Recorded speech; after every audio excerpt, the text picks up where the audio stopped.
ഞാൻ ഒരു സഹോദരനോട് ചോദിച്ചു, പരിചിതനായ സഹോദരനെ വഴി കണ്ടു. അപ്പോൾ ചോദിച്ചു, ഒരു കഷ്ടിച്ചൊരു 10-26 വയസ്സേ ഉള്ളൂ, ഒരു ശുശ്രൂഷനാണ്. ജേക്കബ് എന്നാണ്ട് വിശേഷമൊക്കെ സുഖമായിരിക്കുന്നോ? പുള്ളിയോട് പറഞ്ഞു, കൃപയാൽ സന്തോഷമായിരിക്കുന്നു. ദേവദാസൻ ഇപ്പോൾ എവിടെയാ? ഞാൻ ചോദിച്ചു, നീ കോഴിപ്പൂവനെ വിഴുങ്ങിയോ ജീവനോടെ? അപ്പോൾ നമ്മൾ ഇങ്ങനെ സംസാരിക്കുന്നതാണ് ഒരു കൃപയെന്നാണ് ആളുടെ ധരിച്ചിരിക്കുന്നത്. മിമിക്രിക്കാർ പറയുന്ന പോലെ. അതുകൊണ്ട് കുഴപ്പം ഈ മിക്സർ ഓപ്പറേറ്റ് ചെയ്യുന്നതിന് വലിയ പാടാണ്. മിക്സറിൻ്റെ സൗണ്ടാണോ നമ്മളെ സൗണ്ടാണോ ഇത് ഒന്നും അഡ്ജസ്റ്റ് ചെയ്യാൻ പറ്റില്ല. അപ്പോൾ നിങ്ങളുടെ ആ നിലവാരം അനുസരിച്ച് ഞാൻ ശുശ്രൂഷിക്കാനായി വന്നിരിക്കുന്നത്. ഈ സൗണ്ട് മാറ്റണേ മാറ്റും, കുഴപ്പമില്ലല്ലോ. അപ്പോൾ നമുക്കൊന്ന് പഠിച്ച് കാര്യങ്ങൾ ഒന്നിച്ചുള്ളത് ചർച്ച ചെയ്യാം. പഠിക്കുക പഠിപ്പിക്കുക എന്നൊക്കെ പറയാനുള്ള ഒരു അതോറിറ്റി ഒന്നും ഉള്ള ആളല്ല ഞാൻ. നമ്മൾ ഒരുമിച്ചൊരു വിഷയത്തിലേക്ക് കിടക്കുകയാണ്. ഏതായാലും ഒരു കാര്യം ഉറപ്പാണ്, ലിറ്ററലായിട്ട് അക്ഷരികമായി യേശുവിൻ്റെ പുനരാഗമനം വിശ്വസിക്കുന്നവരാണ് നമ്മൾ. യേശു കർത്താവ് വരും, അക്ഷരികമായി വരും. തിരുസഭയെ അക്ഷരികമായി തന്നോട് ചേർക്കും. ഒരു നിത്യത മനുഷ്യരാശിക്ക് അവിടുന്ന് കരുതി വച്ചിട്ടുണ്ട്. ഇത് നമ്മൾ വിശ്വസിക്കുന്നവരാ അല്ലേ? സ്തോത്രം. അപ്പം അതിലധിഷ്ഠിതമായ ചില കാര്യങ്ങളാണ് ഇനി പറയുന്നത്. വിശുദ്ധ മത്തായിയുടെ സുവിശേഷം 24-ാം അധ്യായം, മാർക്കോസിൻ്റെ സുവിശേഷം 13-ാം അധ്യായം, ലൂക്കോസിൻ്റെ സുവിശേഷം 21-ാം അധ്യായം, ഈ 3 സുവിശേഷ ഭാഗങ്ങൾ യേശുവിൻ്റെ പുനരാഗമന ചിന്തകളുടെ സംക്ഷിപ്തമാണ്. ഞാൻ ആവർത്തിക്കുന്നു, Matthew chapter 24, Mark chapter 13 and Luke chapter 21. പുതിയ നിയമത്തിൽ പിന്നെയും എടുത്താൽ എബ്രായ ലേഖനത്തിലെ ചില വാക്യങ്ങൾ, യൂദയുടെ ലേഖനത്തിലെ ചില വാക്യങ്ങൾ, 1 കൊരിന്ത്യർ 15-ാം അധ്യായം, വെളിപ്പാട് പുസ്തകം സമഗ്രമായും things related to the second coming of Christ, ക്രിസ്തുവിൻ്റെ പുനരാഗമന ചിന്തകളാൽ സമ്പന്നമായ ഭാഗങ്ങളാണ്. പഴയ നിയമത്തിലേക്ക് ചെന്നാൽ പരോക്ഷമായി യേശുവിൻ്റെ വരവിനെപ്പറ്റി പറഞ്ഞിട്ടുണ്ട്. ഉൽപ്പത്തി മുതൽ യേശുവിൻ്റെ രാജ്യത്വം, യഹൂദ ഒരു ബാലസിംഹം. ഉൽപ്പത്തി മുതൽ ആരംഭിച്ച് പ്രവാചക കൃതികളിൽ പ്രധാനമായും യേശുവിൻ്റെ ദൈവരാജ്യം, 1000 ആണ്ട് വാഴ്ച, അതുപോലെ നിത്യത, ഇവയെല്ലാം രേഖപ്പെടുത്തിയിട്ടുണ്ടെങ്കിലും സമഗ്രമായി സെക്കൻഡ് കമ്മിങ്ങിന്, യേശുവിൻ്റെ ദൈവരാജ്യ സ്ഥാപനത്തിന് ഊന്നൽ കൊടുത്തുകൊണ്ട് പഠിപ്പിക്കുന്ന ഒരു പുസ്തകം ബുക്ക് ഓഫ് ഡാനിയലാണ്. കൂടാതെ ഇരമ്യാവിലെ, ആമോസിലെ, എസക്കിയലിലെ പ്രവചനങ്ങളിൽ ഒക്കെ തന്നെ യേശുവിൻ്റെ പുനരാഗമനം ഒരു സുപ്രധാന വിഷയമാണ്. അങ്ങനെ എടുത്താൽ ഏതാണ്ട് 33% വിശുദ്ധ ബൈബിളിലെ 33% റെഫറൻസുകൾ പ്രത്യക്ഷമായോ പരോക്ഷമായോ യേശുവിൻ്റെ പുനരാഗമനം, ന്യായവിധി, 1000 ആണ്ട് വാഴ്ച, നിത്യത ഇത്യാദി കാര്യങ്ങളെപ്പറ്റി പഠിപ്പിക്കുന്നു. അതാണ് അതിൻ്റെ പ്രസക്തിയും. അപ്പോൾ നമുക്കിനി ഒരു വചനം വായിച്ചുകൊണ്ട് നേരെ ഇതിൻ്റെ വിശദീകരണത്തിലേക്ക് കിടക്കാം. വെളിപ്പാട് പുസ്തകം 18-ാം അധ്യായം 21 മുതലുള്ള വേദഭാഗങ്ങൾ ഒന്ന് വായിച്ചുള്ളൂ. Book of revelation chapter 18 verse 21 onwards.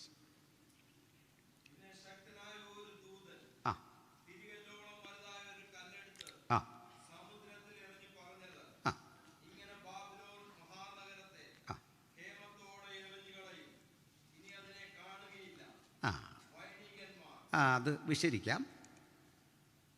പിന്നെ ശക്തനായൊരു ദൂതൻ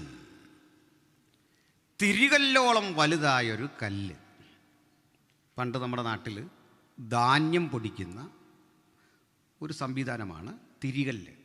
അല്ലെ നമ്മുടെ ആട്ടുകല്ലിനെ അനുസ്മരിപ്പിക്കുന്ന, അല്ലൊരു ഗ്രൈൻഡർ ഇതുപോലൊന്നിനെ എടുത്ത് കടലിലെറിഞ്ഞിട്ട് ഒരു ദൂതൻ പറയുന്നു, ഇങ്ങനെ ബാബിലോൺ എന്ന മഹാനഗരത്തെ ഹേമത്തോടെ നശിപ്പിക്കും. ഒരുപക്ഷെ ഇന്ന് ഈ ഒരു വിഷയം പറയാനാകും നമ്മുടെ മുമ്പിൽ സമയമുണ്ടാവുക. അതിനെ നശിപ്പിക്കുമെന്ന് മാത്രമല്ല, എന്തൊക്കെ സംഭവിക്കും എന്നുകൂടി ആ വചനം വെച്ച് നമുക്കൊന്ന് പഠിച്ചു പോകാം. വായിച്ചാട്ടെ. വൈണികന്മാർ എന്ന് പറഞ്ഞാൽ, വൈണികന്മാർ എന്ന് വെച്ചാൽ വീണ മീട്ടുന്നവർ. പിന്നെ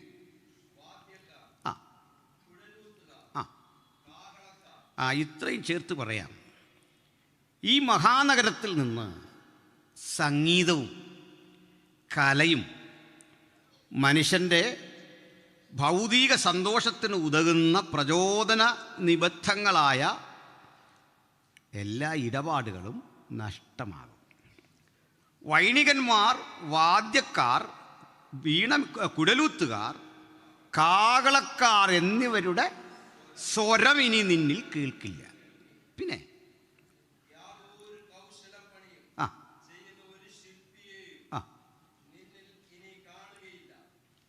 കൗശലപ്പണി. ഞാനിടത്ത് ചോദിച്ചു, ഈ കൗശലപ്പണി എന്താണെന്നറിയാമെന്ന് ചോദിച്ചാൽ പറഞ്ഞു തൊഴിലുറപ്പാണ്. തൊഴിലുറപ്പല്ല, പിന്നെ നിർമ്മാണകല, കൺസ്ട്രക്ഷൻ. അപ്പോൾ ഇങ്ങനെയുള്ള നിർമ്മാണകലയ്ക്ക് പേര് കേട്ട ആ നഗരത്തിൽ നിന്ന് ഇതൊക്കെ നശിക്കും, അതിൻ്റെ പ്രസക്തി കുറയും. പിന്നെ യന്ത്രവൽകൃതമായ ആ നഗരത്തിൽ നിന്ന് വ്യവസായശാലകൾ നഷ്ടമായിട്ട് അവിടെ ഇനിയും ആ ഇരമ്പലുണ്ടോ വ്യവസായ സ്ഥാപനങ്ങളുടെ, അത് നഷ്ടമായിട്ട് ആ നഗരം ഇരുട്ടിലമരും. പിന്നെ ആ നഗരത്തിൽ വൈദ്യുതി ലഭ്യമല്ലാതെ വന്നിട്ട് നഗരം അന്ധകാരത്തിലേക്ക് ആപതിക്കും. പിന്നെ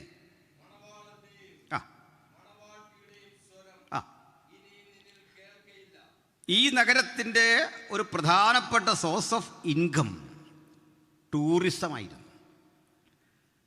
ഈ നഗരത്തിൻ്റെ പ്രാധാന്യം പരിഗണിച്ചുകൊണ്ട് ആളുകൾ ഈ സ്ഥലം കാണാൻ ചെല്ലുമായിരുന്നു. പക്ഷെ ഇന്ന് ആ നഗരത്തിന് നേരിടുന്ന ഭവിഷ്യത്ത് നിമിത്തം മണവാളനും മണവാട്ടിയും ആ വഴി ചെല്ലില്ല. ഹണിമൂൺ ട്രിപ്പുകൾ ഒക്കെ നശിച്ചിട്ട് ആ നഗരത്തിൻ്റെ അന്തർദേശീയ പ്രസക്തി നഷ്ടപ്പെടും. പിന്നെ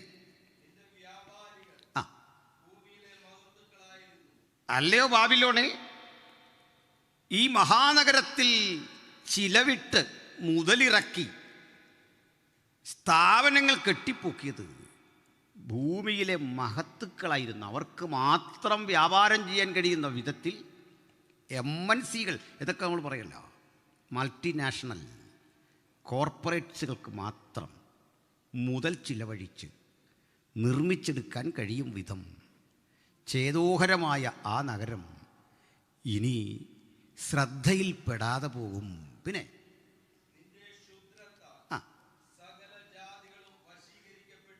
അല്ലയോ ബാബിലോണേ, മനുഷ്യൻ വികസനം എന്ന പദം ഉപയോഗിച്ചത് നിന്നെ നോക്കിയിട്ടാണ്.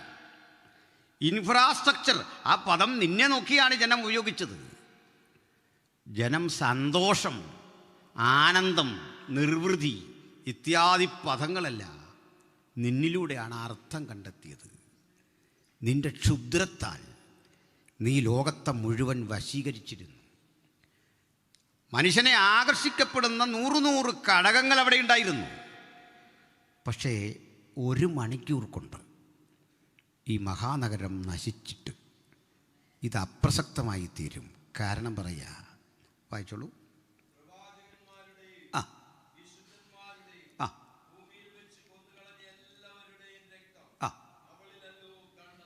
ഈ നഗരമാണ് എല്ലാത്തരം ഏറ്റുമുട്ടലുകളും രക്തച്ചൊരിച്ചിലും നമ്മൾ പാപമെന്ന് വിവക്ഷിക്കുന്ന, അധർമ്മമെന്ന് വിവക്ഷിക്കുന്ന എല്ലാ തിന്മകളുടെയും വിളനിലം. അതുകൊണ്ട് ഇതിന് മീതുള്ള ദൈവത്തിൻ്റെ ന്യായവിധിയുടെ സൂചകമാണ് ഈ കേട്ടത്. അപ്പോൾ നമ്മുടെ ആദ്യത്തെ ക്ലാസ്സിൽ ഈ ഒരു പദം ചിന്തിക്കുന്നത് ബാബിലോൺ. എന്താ പറയുന്നു? നിങ്ങൾ ശ്രദ്ധിക്കുന്നതിനനുസരിച്ച് എൻ്റെ വിശദീകരണം പറയാൻ പറ്റൂ. കാരണം ചിലർക്ക് ഇത് നന്നായിട്ടറിയാം, ചിലരെ സംബന്ധിച്ചിടത്തോളം ഇത് ആദ്യം കേൾക്കുന്നവരുണ്ട്. അപ്പോൾ അങ്ങനെ തന്നെയോ എന്നൊക്കെ ഒരു ആശങ്ക വരും. അപ്പോൾ ഈ ഒരു കാര്യം പറയാനുള്ള കാരണം, നമ്മുടെ കർത്താവ് വരുന്നെങ്കിൽ ശാന്തമായിട്ട് വന്നാൽ മതിയല്ലോ. എന്തിനാ ഈ നഗരമെല്ലാം കൂടെ നശിപ്പിച്ചിട്ട് കർത്താവ് വരണം? മാത്രമല്ല, ഈ നഗരത്തോടുള്ള കർത്താവിൻ്റെ ഇത്രയും വെറുപ്പിന് കാരണം എന്താ? ബൈബിളിൽ ഇതര ഭാഗങ്ങളിലൊക്കെ നോക്കിയാലേ അറപ്പും വെറുപ്പും വരുന്നൊരു പദപ്രയോഗം കൊണ്ട് ബാബിലോണിനെ വിശേഷിപ്പിക്കുക. മർമ്മം, മഹതിയാം ബാബിലോൺ. വേറൊരിടത്ത് പറയാണ് അശുദ്ധാത്മാക്കളുടെയും അശുദ്ധാത്മാക്കളുടെ തടവറ. പിന്നെയും കൽദയരുടെ പ്രശംസാലങ്കാരമായ ബാബിൽ, ഭൂതങ്ങളുടെ പാർപ്പിടം, മഹതിയാം ബാബിലോൺ, വേശ്യമാരുടെയും മ്ലേച്ഛതകളുടെയും മാതാവ്. എങ്ങനെ നോക്കിയാലും ഏതോ ഒരപര്യാപ്തത നിറഞ്ഞു നിൽക്കുന്ന വാക്കുകൾ കൊണ്ട് ബാബിലോണിനെ വിവക്ഷിക്കുന്നു. ഈ കാര്യമൊക്കെ നമുക്കൊന്ന് പഠിച്ചാലോ, ഗ്രഹിച്ചാലോ? കുഴപ്പമില്ല. ഇത് ദേവാസം പറഞ്ഞൊരു ക്ലാസ്സാണെന്ന്, അതുകൊണ്ടാണ് ഞാൻ ഇങ്ങനെ പറയുന്നത്.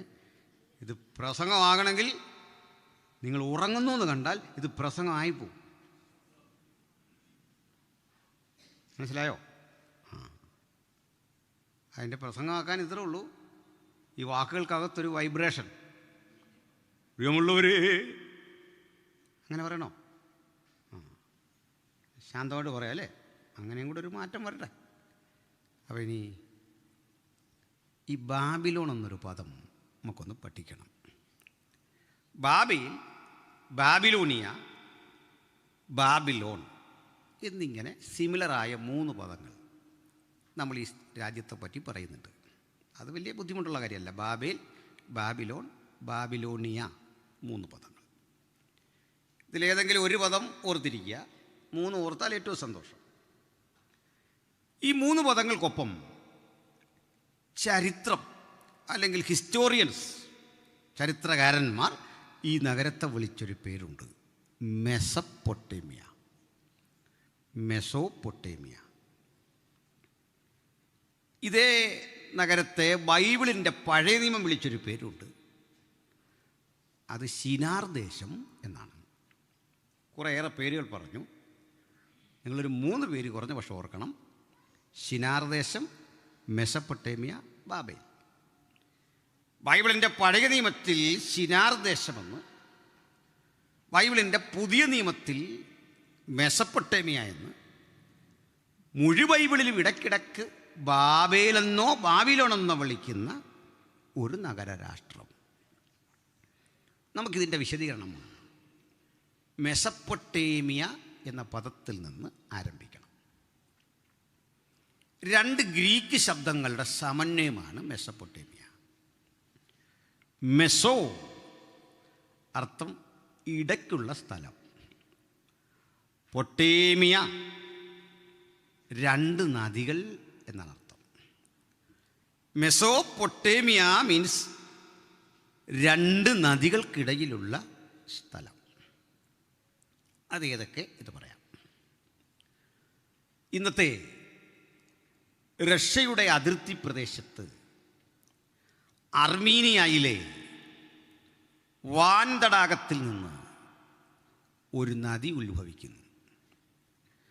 വാൻ തടാകത്തിൽ നിന്ന് ആരംഭിച്ച് 2300 കിലോമീറ്ററുകൾ സഞ്ചരിച്ച് ഈ നദി പേർഷ്യൻ ഉൾക്കടലിൽ പതിക്കുന്നു. ഈ നദിയുടെ പേര് യൂഫ്രട്ടീസ് എന്നാണ്. യൂഫ്രട്ടീസ് നദിയുടെ ലെങ്തും അതിൻ്റെ ഡീറ്റെയിൽ ഒന്നുകൂടി പറയുന്നു.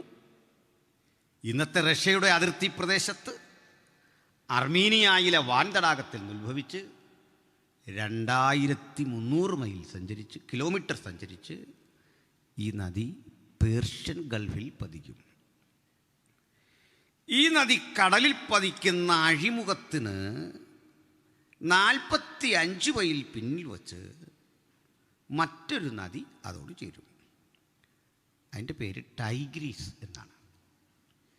ടൈഗ്രീസ് ആരംഭിക്കുന്നത് പെട്ടകമുറച്ചു എന്ന് കരുതുന്ന അരാരത്ത് പർവ്വതനിരകളിൽ നിന്നാണ്. അതിൻ്റെ ദൈർഘ്യം 1900 കിലോമീറ്ററാണ്.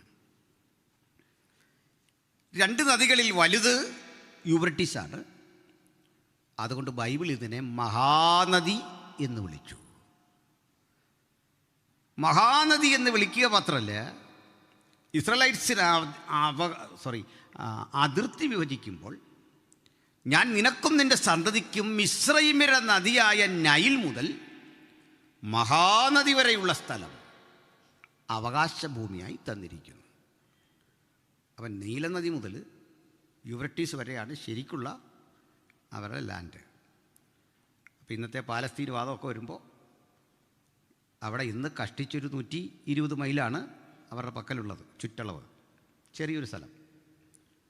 ഈ പാലസ്തീൻ എന്നൊരു പേര് പോലും വാസ്തവത്തിൽ ആവശ്യമില്ലാത്തതാണ്. പാലസ്തീൻ എന്നൊരു പേര് ആവശ്യമില്ലാത്തതെന്ന് പറയാൻ കാരണം, റോമക്കാർ ഇസ്രായേലൈറ്റ്സിനെ പരിഹസിക്കാൻ ബ്രിട്ടനിൽ നമ്മൾ ഇന്ത്യ എങ്ങനെ കഴിഞ്ഞോ അതുപോലെ ഇസ്രായേലൈറ്റ്സ് ബ്രിട്ടൻ്റെ സാമ്രാജ്യത്വത്തിന് കീഴിക്കഴിയുമ്പോൾ അവരുടെ ശത്രുക്കളായ ഫിലിസ്ത്യൻസിൻ്റെ പേരിട്ട് ഈ നാടിനെ വിളിച്ചതാണ് ദ ലാൻഡ് ഓഫ് ഫിലിസ്ത്യൻസ് എന്ന അർത്ഥത്തിൽ പാലസ്തീൻ. ആ പേര് വരേണ്ട കാര്യമൊന്നും ഇല്ല, ഓർത്തപ്പോൾ പറഞ്ഞ. അപ്പോൾ ഇതിൻ്റെ അതിർത്തി മനസ്സിലായല്ലോ. അപ്പോൾ ഈ 2 നദികളെക്കുറിച്ച് ഞാൻ പറഞ്ഞു. ഈ നദികൾക്കിടയിലുള്ള സ്ഥലമാണ് മെസൊപ്പൊട്ടേമിയ. ഈ നദികൾക്കിടയിലുള്ള ഈ സ്ഥലം, അതിൻ്റെ പഠനം കൂടാതെ ഒരാൾക്ക് സത്യത്തിൽ ബൈബിൾ ഹിസ്റ്ററി പഠിക്കാൻ പറ്റില്ല. ബൈബിൾ ഹിസ്റ്ററി അല്ല, ഒരു ഹിസ്റ്ററിയും പഠിക്കാൻ പറ്റില്ല. കാരണം ഇവിടെയാണ് മനുഷ്യചരിത്രത്തിൻ്റെ സംസ്കാരങ്ങളുടെ ആരംഭം എന്ന് പരിഗണിച്ചു വരുന്നു. അതുകൊണ്ട് ചരിത്രത്തിൻ്റെ പിതാവെന്ന് വിളിക്കുന്ന ഹെറോഡോട്ടസ് ഈ സ്ഥലത്തെക്കുറിച്ച് പറഞ്ഞു, വിശ്വസംസ്കാരത്തിൻ്റെ കളിത്തൊട്ടിൽ മെസൊപ്പൊട്ടേമിയാണ്. കാരണം വേറെയുണ്ട്. മനുഷ്യൻ ആലേഖന വിദ്യ കണ്ടുപിടിച്ചത്, എഴുത്ത് കണ്ടുപിടിച്ചത് മെസൊപ്പൊട്ടേമിയയിലായിരുന്നു. ലോകത്തിലെ ആദ്യത്തെ എഴുത്ത് വിദ്യ, അതിൻ്റെ പേര് തന്നെ ക്യൂണിഫോം ലിപികളെന്നാണ്. ഈ ക്യൂണിഫോം ലിപികൾ രൂപപ്പെട്ടു വരുന്നത് സുമേറിയന്മാരെന്നറിയപ്പെടുന്ന ഒരു ജനതയ്ക്കിടയിൽ നിന്നാണ്. അത് മെസൊപ്പൊട്ടേമിയയിലായിരുന്നു.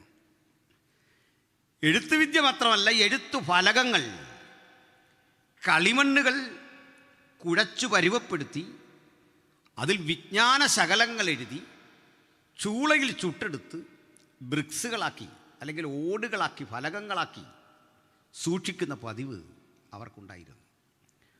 അറിവിൻ്റെ ഒരു കേന്ദ്രം, അന്വേഷണങ്ങളുടെ കേന്ദ്രം.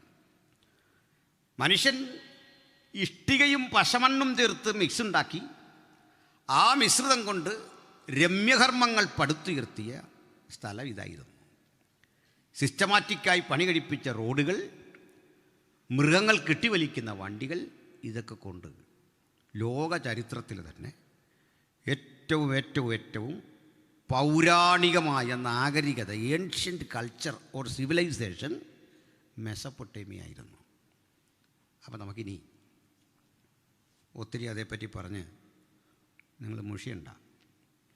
പല ആളുകളും ഒരത്ഭുത വിടുതൽ പ്രതീക്ഷിച്ചാണ് വന്നത്, അല്ലേ?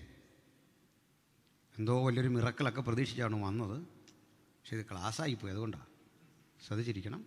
അതിനകത്തൊരു മിറക്കിൾ ഉണ്ടാകുന്നതിന് നമുക്ക് വിരോധമൊന്നുമില്ല, ഉണ്ടാകട്ടെ, അല്ലേ? അപ്പോൾ ഈ സ്ഥലത്തെപ്പറ്റി ഒരല്പം കാര്യം കൂടി ബൈബിളിൽ നിന്നൊന്ന് പറയാം. എന്താണെന്നറിയണ്ടേ? ഭൂമിയിൽ ആദ്യത്തെ ഒരു മാനുഷിക അഡ്മിനിസ്ട്രേഷൻ, ഒരു മനുഷ്യഭരണം ആരംഭിച്ച സ്ഥലം ഇതായിരുന്നു എന്ന് ബൈബിൾ തെളിവ് നൽകുന്നു. നമുക്കൊരു വചനം വായിക്കണം. ഉൽപ്പത്തി പുസ്തകം 10-ാം അധ്യായത്തിൻ്റെ 9 മുതലുള്ള വചനങ്ങൾ വായിക്കാം. ഉൽപ്പത്തി 10:9. കൂശ് നിമ്രോദിനെ ജനിപ്പിച്ചു. എൻ്റെ ബാക്കി വായിച്ചു. ആ കൂശ് നിമ്രോദിനെ ജനിപ്പിച്ചു. അവൻ യഹോവയുടെ മുമ്പാകെ നായാട്ട് വീരനായിരുന്നു. പിന്നെ ആ ആ ആ ആ സ്ഥലം മനസ്സിലാക്കിക്കൂ. ഒരു ചങ്ങാതിയെ പരിചയപ്പെടുത്തുക, പേര് നിമ്രോദ്. ആ നിമ്രോദ് എന്ന മനുഷ്യൻ ആദ്യത്തെ നായാട്ടുവീരനായിരുന്നെന്നും അതുകൊണ്ട് അയാളെ യഹോവയുടെ മുമ്പാകെ നിമ്രോദിനെ പോലെ നായാട്ടുവീരനെന്ന് വിളിച്ചെന്നും അയാളുടെ ദേശ കാലപരിധി കൂടി പറയുക. ശിനാർ ദേശത്ത് ബാബേൽ ആ ആ ആ ആ മതി. അക്കാഡിയൻ സംസ്കാരത്തെ, കൽദയ സംസ്കാരത്തെ, ഉറൂക്ക് എന്ന് ചരിത്രത്തിൽ പറയുന്ന ആധുനിക ഇറാഖിൻ്റെ സംസ്കാരത്തെ, അതാ ഏറക്കെന്ന് എഴുതിയിരിക്കുന്നത്, ഈ സ്ഥലങ്ങളെല്ലാം ചേർത്തുകൊണ്ട് ഭരിച്ച ഒരു രാജാവിൻ്റെ പേരാണ് നിമ്രോദ്. ഓക്കെ, ഇനി ഒന്നുകൂടി, ഈ നിമ്രോദിനെ പറ്റി അധിക വിശദീകരണം ബൈബിളിലില്ല, പക്ഷേ ബാബിലോന്യ പുരാണത്തിലുണ്ട്. അത് ഞാൻ അനിവാര്യമാണ് പിന്നെ പറയാം. എന്നിട്ട് വിരസമായ ആ ചരിത്രം വിട്ട് നമുക്ക് നേരെ ഇങ്ങോട്ട് വരാം. പക്ഷെ ഒരു കാര്യം മനസ്സിലാക്കണം, നാളമുള്ള കാര്യങ്ങളുടെ അടിസ്ഥാനമാണ് നമ്മളിന്ന് പഠിക്കുന്നത്, ഗ്രഹിക്കുന്നത്. അപ്പോൾ ഈ നിമ്രോദ് ചെയ്ത ഒരു പ്രവൃത്തി 11-ാം അധ്യായത്തിൽ രേഖപ്പെടുത്തിയിരിക്കുന്നു. മനുഷ്യൻ കിഴക്കോട്ട് യാത്ര ചെയ്ത് ശിനാർ ദേശത്തൊരു സമഭൂമി കണ്ടു. എന്നിട്ട് പശമണ്ണ് കുമ്മായമായിട്ട് ഉപയോഗിച്ചു, ഇഷ്ടിക ഉപയോഗിച്ച് ഒരു പടുകുറ്റൻ ഗോപുരം, ഒരു കോട്ട കെട്ടി. ആ പണി പാതി വഴിയിൽ തകർന്നുപോയി. അവിടെ ഒരു കാര്യം എഴുതിയിരിക്കുക, ഭൂമിയിലൊക്കെയും അതുവരെ ഒരേ വാക്കും ഒരേ ഭാഷയുമായിരുന്നു. അതിൽ പറയാം, കോട്ടയത്തും തമിഴ്നാട്ടിലും ആഫ്രിക്കയിലും അന്റാർട്ടിക്കയിലും എല്ലാം ഒറ്റ വാക്ക് ഒരു ഭാഷയാണ്. വിശ്വാസം ഉണ്ടോ? ബൈബിളിൽ എഴുതിയിരിക്കുന്ന, വിശ്വസിക്കാതെ അറിവില്ലല്ലേ? ലോകത്തെല്ലാ ഭാഷയും ഒരു ഭാഷയിൽ നിന്ന് രൂപപ്പെട്ടു എന്നാണ് ബൈബിളിൻ്റെ കാഴ്ചപ്പാട്. ഒറ്റ ഭാഷ. നിങ്ങൾക്ക് ഞാനൊരു തെളിവ് തന്നിട്ട് മുമ്പോട്ട് പോവാം. ഇതൊക്കെ രസകരമായ കുറേ കാര്യങ്ങളാണ്. തെളിവ് തരാം. നമ്മൾ ഒരാളെ പരിചയപ്പെടുമ്പോൾ ആദ്യം എന്താ ചെയ്യുന്നത്? വിഷ് ചെയ്ത ശേഷം എന്ത് ചെയ്യും? പരിചയപ്പെടുന്നതിൻ്റെ ഭാഗമായിട്ട് ആദ്യം ചെയ്യുന്നത് കാശ് ചോദിക്കുമോ?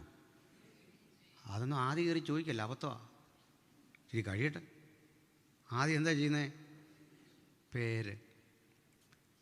പേരെന്നുള്ളതിന് ഇംഗ്ലീഷിൽ എന്ത് പറയും? നെയിം. ഹിന്ദിയിൽ എന്ത് പറയും? നാം. സംസ്കൃതത്തിൽ പറയും നാമം. മലയാളത്തിലും പറയാം നാമം, അല്ലേ? നെയിം, നാം, നാമം. ഇനി ഇതിന് ഹീബ്രുവിൽ പറയുന്നത് വളരെ രസകരമായ പ്രയോഗമാണ്. ഷെയിം എന്നാണ്. SHAME. നിങ്ങൾ ഇസ്രയേലിൽ ചെന്ന ഒരു ജൂതൻ നിങ്ങളെ കണ്ടിട്ട് ഷെയിം എന്ന് പറഞ്ഞാൽ നമ്മളിങ്ങനെ നോക്കേണ്ട കാര്യമൊന്നുമില്ല. മത്തായിച്ചെന്നങ്ങ് പറഞ്ഞാൽ മതി, സാബു എന്നങ്ങ് പറഞ്ഞാൽ മതി. ഷെയിം അവർ കുറേ നേരം ചോദിക്കും. ഷെയിം. അറബിയാണെങ്കിൽ ഇങ്ങനെയല്ല, ഇസ്മ. ഇസ്മ. അറബിയിൽ ഇസ്മ, ഹീബ്രുവിൽ ഷെയിം, ഇംഗ്ലീഷിൽ നെയിം, സംസ്കൃതത്തിൽ നാമം, ഗ്രീക്കിൽ പറയുന്നത് ഒനോമ എന്നാണ്. എൻ ഒനോമ ഈസൂസ്, യേശുവിൻ്റെ നാമത്തിൽ തന്നെ, ആമേൻ. അപ്പോൾ ഒരു കാര്യം കേട്ടോ, പേര് കൊണ്ട് ഈ ശബ്ദത്തിനൊരു സ്വരസമന്വയം ഒരുപോലെ വരുന്നുണ്ട്. ശരിയല്ലേ? പണ്ട് ഇത് ഒരു ശബ്ദമായിരുന്നു, ഉപയോഗത്താൽ അല്പസ്വല്പം വ്യത്യാസപ്പെട്ട് വന്നാണിത്. ഇനി ഒന്നുകൂടി പറയാം. നമ്മൾ ഒന്ന് എന്നുള്ളത് ഇനി ഇംഗ്ലീഷിൽ എന്താ പറയുക? വൺ. അതെങ്ങനെ എഴുതുന്നത്? ONE. ONE എന്ന് എഴുതിയിട്ട് ഒന്നേന്ന് വായിക്കാമെന്ന് നോക്കി. ശ്രമിച്ചാൽ പറ്റും. പറ്റില്ലേ? പറ്റും. ഒന്ന്, ഒൺ, ഒൺ, ഒൺ, അങ്ങനെ വന്നേ. ഇനി നമ്മുടെ അറബികൾ വീടിന് പറയുന്നൊരു പേരുണ്ട്, ബൈത്ത്. ബൈത്ത്. ജൂതന്മാർ പറയും ബെയ്ത്ത്. അങ്ങനെ നമ്മൾ ബെയ്ത്തിലഖീം. ഓക്കെ. ഈ ബെയ്ത്തിൻ്റെ ബി ഒരു കൊച്ചുകുട്ടി ഉച്ചരിച്ചാൽ നമ്മൾ പറയുന്ന പോലെ ബാന്ന് കിട്ടണമെന്നില്ല, വാന്നായിപ്പോവും. അതിൻ്റെ ബെയ് എന്നുള്ളതാവ് ഉച്ചരിച്ച് ചിലപ്പോൾ ഈ എയ് എന്നുള്ള ശബ്ദം ഈ എന്നായിപ്പോവും. താ എന്നുള്ള ശബ്ദം ഡാ എന്നായിപ്പോവും. അങ്ങനെ വന്നാൽ വീടെന്ന് വായിക്കാം, ബെയ്ത്തെന്നുള്ളത്. ശരിയാണോ? ഇങ്ങനെ ഒന്നും രണ്ടുമല്ല, ഞാൻ 154 പദങ്ങളുടെ ഒരു പഠനം നടത്തിയത് തൃശ്ശൂരിലെ കേരള സാഹിത്യ അക്കാദമിയിൽ അവതരിപ്പിച്ചിട്ടുണ്ട്. പരസ്പരമായൊരു കാര്യങ്ങളുണ്ട്. ഈ നമ്മൾ കൊടുത്ത പല പദങ്ങളും ജൂതന്മാരും കൊണ്ടുപോയിട്ടുണ്ട്. ഈ നമ്മുടെ നാട്ടിൽ നിന്ന് പോയൊരു പദമുണ്ട്. നമ്മുടെ ആളുകൾ പണ്ട് ഇവിടെ നിന്ന് കൊണ്ടുപോകുന്നൊക്കെ കുരുമുളക് നമ്മൾ വാങ്ങുന്നത് പൊന്നുമായിരുന്നു അല്ലേ? അപ്പം ഈ കച്ചവടം നടത്താൻ ഭാഷയൊന്നും വേണ്ട. വേണോ? എനിക്കത് മനസ്സിലായൊരു കാര്യം, ഞങ്ങളുടെ അവിടെ ഒരു അമേരിക്കക്കാരിയായ ഒരു സഹോദരി, ഒരു മദാമ വന്നു. അപ്പോൾ ഇവരുടെ അടുത്ത് വരുമ്പം ഞങ്ങളുടെ അമ്മയ്ക്ക് മലയാളം തന്നെ കഷ്ടിച്ചേ അറിയത്തുള്ളൂ. പക്ഷെ അമ്മ ഇവരും കൂടെ കൂടിക്കണ്ടാൽ നേരെ അനവധി സമയം സംസാരിക്കുക. നമ്മളാലും അടുത്ത് ചെന്ന് അങ്ങ് മാറും, സംഭാഷണം നടത്തും. അപ്പോൾ എൻ്റെ മക്കളൊക്കെ ഇതെന്നാണെന്നറിയാൻ ഇങ്ങനെ കൂടുക. കാരണം ഇവരെന്തായി പറയുന്നത് ആർക്കും ഒരു പിടിയില്ല. രണ്ടുപേർക്ക് എന്തൊക്കെയോ മനസ്സിലാവുന്നുണ്ട്. നമ്മളാലും ചെന്നാൽ അവിടെ നിർത്തും പോകും. പിന്നെ അർത്ഥം എന്താ? ഈ ഭാഷ ഇല്ലെങ്കിലും ആശയവിനിമയം ചെയ്യല്ലേ? അപ്പം നമ്മുടെ കാരണവന്മാർ പണ്ട് ഈ കുരുമുളക് അങ്ങോട്ട് കൊടുത്തിട്ട് സ്വർണം ഇങ്ങോട്ട് വാങ്ങി. എത്ര സ്വർണം കിട്ടിയാലും മുഖം തെളിയാതിരിക്കുന്ന നമ്മളെ നോക്കി ശലോമോൻ്റെ കാലത്ത് വന്ന ജൂതന്മാരും അറബികളുമൊക്കെ ഇത് മതിയോ എന്ന അർത്ഥത്തിൽ എന്തോ ഒരു ആക്ഷൻ കാണിച്ചു. അപ്പോൾ ആര് പറഞ്ഞു? ആമ. എങ്ങനെ? ആമ. തമിഴും മലയാളവും തെലുങ്കും എല്ലാം കൂടി ഇടകലർന്നൊരു ശബ്ദത്തിൽ യാ അമ. ഈ ആമ എന്ന പദം ഇവർക്ക് മനസ്സിലായി. യേസ് എന്ന് പറയാൻ നമ്മൾ ഉപയോഗിക്കുന്ന സാധനമാണ്.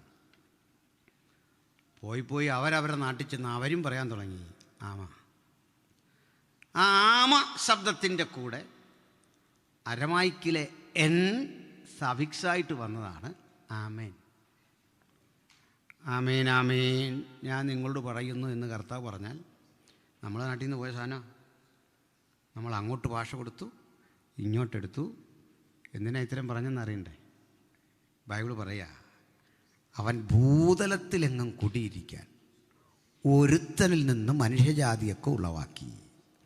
അവരുടെ നിവാസത്തിന് അതിരുകളും കാലങ്ങളും നിശ്ചയിച്ചു.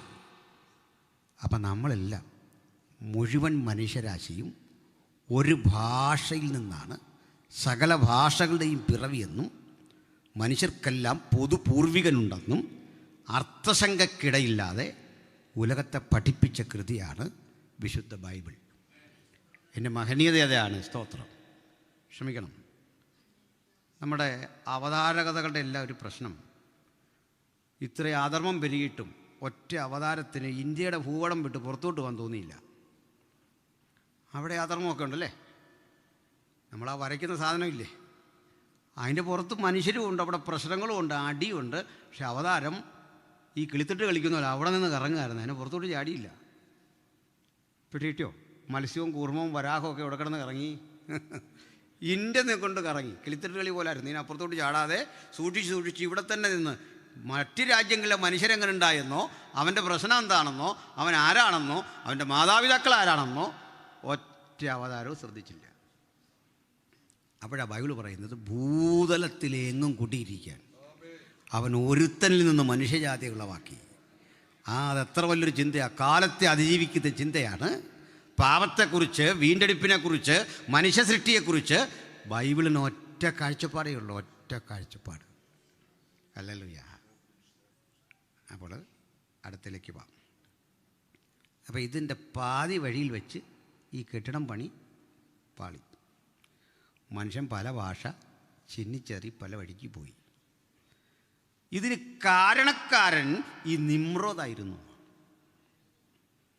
അങ്ങനെ നിമ്രോദ് വചനത്തിലെ, വിശുദ്ധ തിരുവെഴുത്തിലെ ഒരു എതിർ കഥാപാത്രമായി, ഒരു വില്ലനായി, ദൈവപ്രവൃത്തിയെ വെല്ലുവിളിക്കുന്നവനായി. കാരണം ദൈവം പറഞ്ഞു മനുഷ്യൻ സന്താനപുഷ്ടിയുള്ളവനായി പെറ്റുപെരുകി ഭൂമി മുഴുവൻ നിറയണം.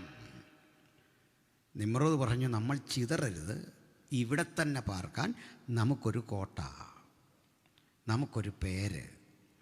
ഇങ്ങനെ ദൈവ വഴി പോയ മനുഷ്യരെ സ്വന്തം തട്ടകത്തിൽ നായാടിപ്പിടിച്ചിട്ട ഒരു കരുത്തനെന്ന അർത്ഥത്തിൽ നിമ്രോദിനെ വിളിച്ചു.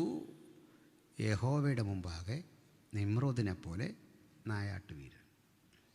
ഇപ്പോൾ ബൈബിളിലെ ആ ചരിത്രമൊക്കെ ഏതാണ്ട് തീർന്നു. ഇനി ബൈബിളിൽ പുറത്തുള്ള ഒരു കാര്യം കൂടി പറഞ്ഞ് വിരസമായ ആ ചരിത്രം ഞാൻ വിട്ടേക്കാം. എന്താ പറയുന്നു? അവിടെ നിലനിന്നൊരു പുരാണം ഉണ്ടായിരുന്നു.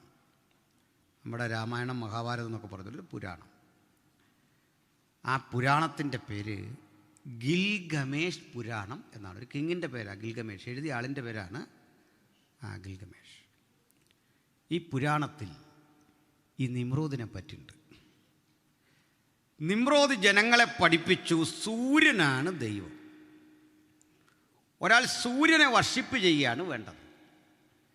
ചന്ദ്രൻ സൂര്യൻ്റെ പത്നിയാണ്, ഭൂമി മറ്റൊരു പത്നിയാണ്. താൻ ഈ സൂര്യൻ്റെ പ്രതീകമാണ്. തന്നെ പൂജിക്കുക, പ്രാർത്ഥിക്കുക, ആരാധിക്കുക എന്ന് വന്നാൽ അത് സൂര്യനെ പൂജിക്കുന്നതിന് തുല്യമാണ്. സൂര്യൻ അയാൾ ഒരു സ്ഥാനപ്പേരിട്ടു, ബാൽ. ബാൽ ദേവൻ എന്ന് ഇവർ വിളിക്കുന്നത് സൂര്യനെയാണ്. മെസപ്പൊട്ടേമിയയിലെ തന്നെ മറ്റു ഗോത്രങ്ങൾ ഈ ബാലിനെ വിളിച്ചു ഹുബാൽ. ഇനി വേറെ ചില സ്ഥലങ്ങളിൽ സുപ്രീം കോഡ് ഈ സൂര്യനല്ല, ചന്ദ്രനാണ്. ചന്ദ്രനായിരിക്കാൻ കാരണം എന്താണെന്ന് അറിയണ്ടേ? പകൽ അവർക്ക് മരുഭൂമിയിലെ ചൂട് ഭീതിജനകമാണ്.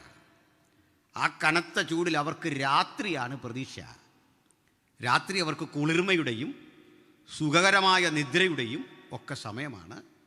രാത്രി അവർക്ക് പ്രതീക്ഷയാകിയാൽ രാത്രിയിൽ ദർശിക്കുന്ന ചന്ദ്രൻ അവരുടെ കുളിർമയ്ക്ക് കൂടുതൽ കരുത്ത് പകരുന്നതുകൊണ്ട് ഈ ചന്ദ്രനെ ദൈവമായി കണ്ടു.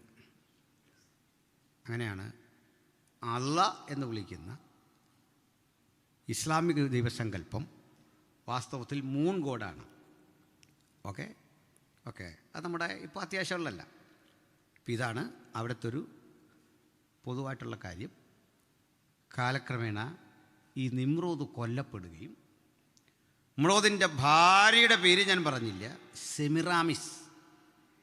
ഈ സെമിറാമിസ് തൽസ്ഥാനത്ത് രാജ്യഭാരമേറ്റെടുക്കുകയും ക്രമേണ അവളുടെ ജീവിതത്തിൻ്റെ വഴിതെറ്റൽ നിമിത്തം ഒരു കുഞ്ഞിന് ജന്മം കൊടുത്തു എന്നുമാണ് കഥ പുരാണത്തിൽ. ആ കുഞ്ഞിൻ്റെ പേര് നിനസ് എന്നായിരുന്നു. ആളുകൾ തെറ്റിദ്ധരിച്ച് അവളെ അഭിസാരിക എന്ന് മുദ്ര കുറ്റാതിരിക്കാൻ അവളും അനുചരവൃന്ദങ്ങളും ഒരു കഥ മെനഞ്ഞുണ്ടാക്കിക്കൊണ്ട് ഈ കുട്ടി നിനസ് സാക്ഷാൽ സൂര്യദേവൻ്റെ അവതാരമാണെന്നും താൻ ഭർത്തൃമതിയാണിപ്പോഴെന്നും തൻ്റെ ഭർത്താവ് സാക്ഷാൽ നിമ്രോദാണെന്നും നിമ്രോദിന് മരിക്കാനാവില്ലെന്നുമൊക്കെയുള്ള കഥകൾ മെനഞ്ഞു.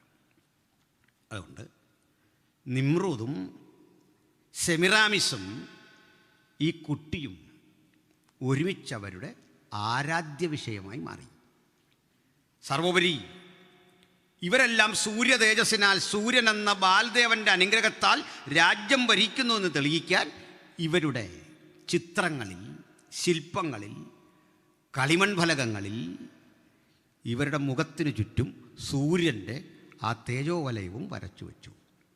ഇന്നും മെസപ്പൊട്ടേമിയ ഉത്ഖനനം ചെയ്ത് കിട്ടുന്ന ആ അവശിഷ്ടങ്ങളിൽ അപ്പനും അമ്മയും കുഞ്ഞും ഇതുപോലെ ആരാധ്യ വിഷയമായിട്ടുണ്ട്.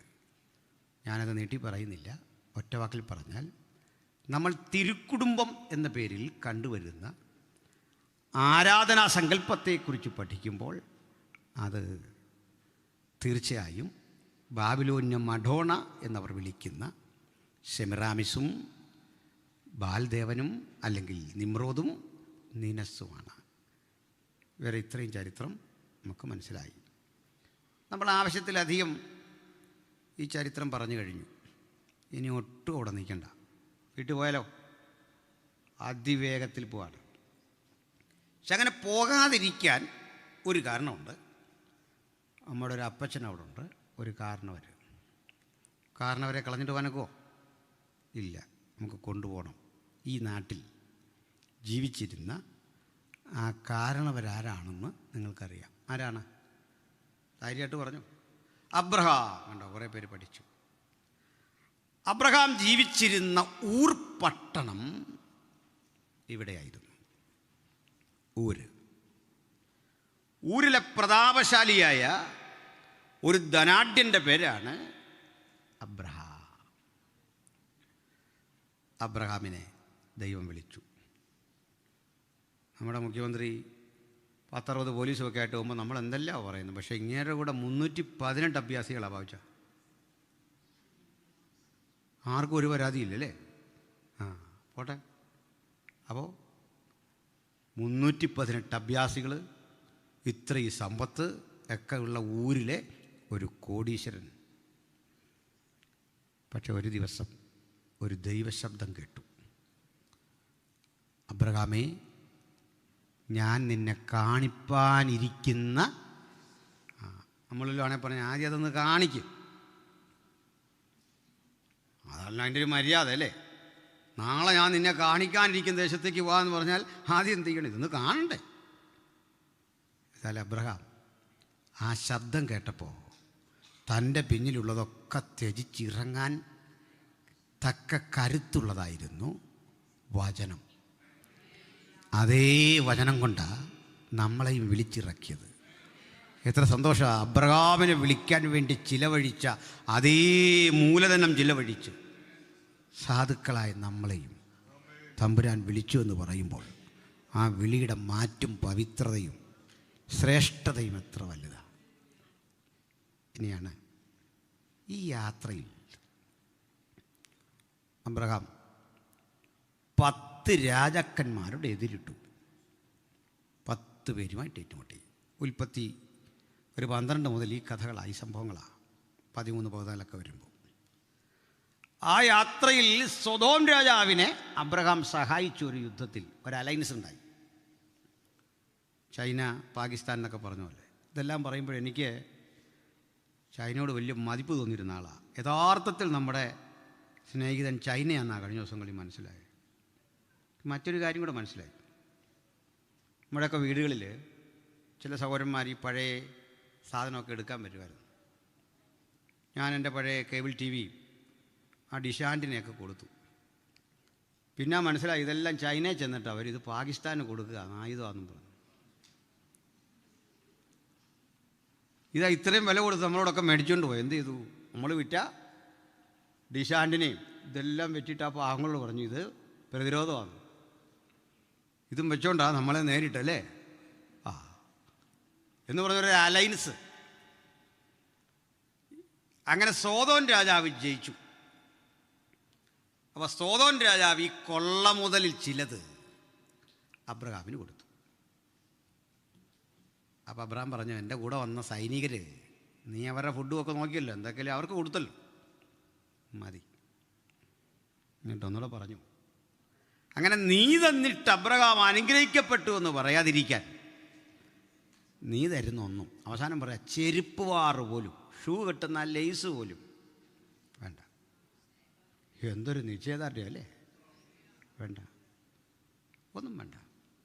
അതിൻ്റെ കാരണം കൂടെ പറഞ്ഞു, ഞാനൊരു ദിവസം അനുഗ്രഹിക്കപ്പെടും, അന്ന് നീ പറയരുത് ഞാൻ കൊടുത്തതാ ഇതെന്ന്. അപ്പോൾ ആദ്യം ഈ ക്ലാസ്സിൽ പഠിക്കണം, ബന്ധിക്കപ്പെടുന്ന ഒരു അനുഗ്രഹവും നമുക്ക് ആവശ്യമില്ലെന്നങ്ങ് തീരുമാനിക്കണം. ഈവൻ മക്കൾ തന്നാൽ പോലും ഭാവിച്ചാൽ അതിനകത്ത് ഇങ്ങനൊരു കണക്ഷൻ ഉണ്ടെങ്കിൽ വേണ്ടെന്ന് നോക്കണം നമുക്ക്. സന്തോഷമല്ലേ? അതേന്ന് മക്കൾ തന്നിട്ടാണ് നമ്മുടെ കാര്യം നടക്കുന്നതെന്ന് അവർക്ക് തോന്നിപ്പോയാൽ അതുപോലും വേണ്ടെന്ന് വെക്കണമെന്ന് ഭക്തൻ. വാശിയൊന്നും അല്ലെന്നേ, നമ്മുടെ വഴി മുകളിലാണ്. അതുകൊണ്ട് പറഞ്ഞ ഹല്ലേലൂയ. നമ്മുടെ മുഴുവൻ സ്രോതസ്സും തമ്പുരാൻ്റെ പക്കലാണ്. അതുകൊണ്ടാണ് അന്ന് അത്ര അഭിമാനമാണ്. തമ്പുരാൻ തന്നിട്ടാണ് നമ്മുടെ അനുദിന ജീവിതം മുമ്പോട്ട് പോകുന്നതെന്ന് പറയുമ്പോൾ അത് തരുന്നൊരു ശക്തിയുണ്ടല്ലേ, ഒരു കോൺഫിഡൻസ് ഉണ്ട്. സ്തോത്രം, ഹല്ലേലൂയ. ഇങ്ങനൊരു സമർപ്പണം അബ്രഹാം എടുത്തു തീരുകയും ദൈവത്തിന് ഭയങ്കര സന്തോഷം. എന്താണെന്നറിയണ്ടേ? 14 അധ്യായം തുടങ്ങുമ്പോൾ കർത്താവ് പറയുക, അബ്രഹാമേ അബ്രഹാമേ, ഞാൻ നിൻ്റെ അതിമഹത്തായ പ്രതിഫലം. വലിയൊരു ദൂതല്ലേ അത്? കാരണം നമുക്കാരൊക്കെയോ വച്ച് നീട്ടിയത് വേണ്ടെന്ന് പറഞ്ഞപ്പോൾ അതങ്ങോട്ട് പറയാനിരുന്നു. അപ്പോഴേ ദൈവം പറയുക, ഞാനാ നിൻ്റെ പ്രതിഫലം. അത് ഹൃദയത്തിലൊന്ന് പതിഞ്ഞ എന്തൊരു ആനന്ദം അല്ലേ? ഞാൻ നിൻ്റെ അതിമഹത്തായ പ്രതിഫലമെന്ന് തെറ്റുപറ്റാത്ത ദൈവം, വാഗ്ദത്തങ്ങളിൽ വിശ്വസ്തൻ അബ്രഹാമിനോട് പറഞ്ഞിട്ട് പറയുക, മറ്റൊന്നുകൂടി, ഞാൻ നിൻ്റെ പരിചയമാണ്. വാളാണെന്നല്ല, പരിചയമാണ്. കാരണം വാള് കയ്യിലുള്ളതിനേക്കാൾ അത്യാവശ്യമാണ് പരിചയം അല്ലേ? ഞങ്ങളുടെ നാട്ടുകാരനായ ഒരു ദേവാസിനെ അറിയാം. അദ്ദേഹം ഈ സുവിശേഷം ഇതെല്ലാം പറഞ്ഞിട്ട് പരസ്യവും എല്ലാം പ്രസംഗിച്ചിട്ട് ഈ ഷർട്ടിൻ്റെ 2 ബട്ടൺ അഴിച്ചിട്ട് കൈ ഇങ്ങനെ നീട്ടിയിട്ട് ഈ വെട്ടുകൊണ്ടെല്ലാം കാണിച്ചു കൊടുക്കും. നാട്ടിലെ വലിയ ഗുണ്ടയായിരുന്നു പറയും. ഞാൻ എൻ്റെ പൊന്നച്ചാ ഈ പൈത്യക്കേട് കാണിക്കല്ലേ, കാരണം അച്ഛൻ ഈ തെരുവിൽ കിടന്നെല്ലാം മേടിച്ച് കെട്ടിയിട്ട്. ഗുണ്ട മേടിച്ച് കിട്ടുന്ന ആളാണോ? കൊടുക്കുന്ന ആളല്ലേ? അവരാ കാണിക്കേണ്ടത് എന്നെ ഇന്ന ഉള്ളി, ഈ അടയാളം അല്ലേ? ചുമ്മാ ആവശ്യമില്ലാത്ത ഇനി മേലെ ഇത് പറഞ്ഞേക്കല്ലെന്നോ. എന്തിനാ പറഞ്ഞെന്നറിയണ്ടേ? വാള് കയ്യിലിരുന്നിട്ട് കാര്യമില്ല. വെട്ട് കിട്ടണേ വിട്ടായിരിക്കണേ, പരിചയം വേണോ തടയാൻ? നിങ്ങളിതിനെ എങ്ങനെ വ്യാഖ്യാനിക്കുമെന്ന് അറിയില്ല. ഞങ്ങൾ സുവിശേഷ പ്രസംഗരല്ലേ, അപ്പോൾ പറയുന്നതിനകത്ത് എത്ര കണ്ട് ദൈവശാസ്ത്രം ഉണ്ടോയെന്നും അറിയില്ല. ഞാനാ നിൻ്റെ പരിചയെന്ന് പറഞ്ഞിട്ട് തടയാനുള്ള അവൻ്റെ ആയുധത്തിൻ്റെ വീര്യം ഇസ്രയേലിനെ അടിച്ചപ്പോൾ ആൾക്കാർക്ക് മനസ്സിലായത് ഇത്ര ശക്തി ചെയ്യുന്നുണ്ടെന്ന്. അടി ഇങ്ങോട്ട് വരുമ്പോൾ ജൂതൻ ഓർക്കുന്ന മുഴുവൻ ഈ വചനമായിരിക്കും. ഒരടി. എത്ര വിഷമിച്ച് എത്ര പണിയെടുത്താ ഈ പാലസ്തീനും ഐസീസും ഇവരെല്ലാം ഈ സാധനം ഇങ്ങനെ അങ്ങോട്ട് വിടുമ്പം ജൂതന്മാർ വളരെ ലാളിത്യത്തോടെ അതിങ്ങോട്ട് എടുത്തിട്ട് ഇന്നാ എടുത്തു. ഇതുപോലെ നമ്മൾ ഇന്ത്യയും ചെയ്ത പാകിസ്ഥാൻ ഇങ്ങനെ ആഞ്ഞു വീശി ഈ മിസൈലെല്ലാം ഇങ്ങോട്ട് എഴുതുമ്പോൾ നമ്മളിങ്ങനെ പതുക്കെ പിടിച്ചിട്ട് വലിയ വിഷയം ഉണ്ടാകും. ഇന്നാ കുഞ്ഞെന്നെ കൊണ്ടുപോയിക്കോളാൻ. മോഡി നല്ലൊരു പ്രധാനമന്ത്രിയാണ്. കാരണം എന്താ, സമയം നോക്കി അങ്ങ് പെരുമാറിക്കളഞ്ഞു. ഇന്നാ പിടിച്ചു. വലിയ വിഷയമൊന്നുമില്ല, ചെറുതായിട്ട്. കാരണം ഫോമിലായി കഴിഞ്ഞാൽ കളി മാറുമെന്നറിയാം. അതിനൊരു ചെറിയ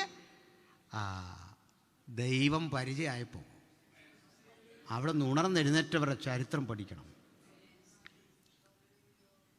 ഈ ഹരിശ്രീ എഴുതി പഠിച്ച മനുഷ്യൻ്റെ ചരിത്രം പഠിച്ചാൽ എത്ര പേർക്ക് നോബൽ പ്രൈസ് കിട്ടി പറയാമോ? ഹരിശ്രീ പഠിച്ചവന്മാർക്ക് ഇല്ല. ഇതൊക്കെ ജൂതനും ക്രിസ്ത്യാനിക്കാണ് കിട്ടിയത്.